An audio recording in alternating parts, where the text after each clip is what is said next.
Consumer cellular call drops often stem from handover failures, which occur when transferring calls between cell towers or weak signal strength, especially in rural or congested areas. Handover requires strong signal overlap between towers to work seamlessly. Signal strength is measured in dBm, with -70 dBmers or better being ideal.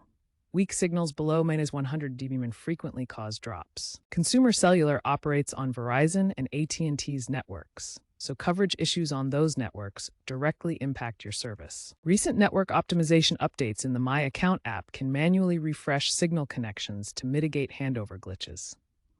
As of 2025, Consumer Cellular reports a 2.6% call drop rate, with 45% of those drops due to handover failures.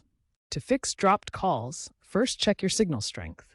Use your phone's settings or apps like Network Signal Guru to monitor dBm values. Improve signal by moving to a higher location or near a window. Enable Wi-Fi calling in your phone's settings to use your internet connection for calls when available. Briefly switch to airplane mode to reset your connection to the cellular network. For handover issues, ensure your phone's software is up to date to support adaptive handover features on Android 14 Plus. If problems persist, contact Consumer Cellular support. They may recommend device-specific fixes or network resets. According to user polls in September 2025, 72% of users report success with app refreshes.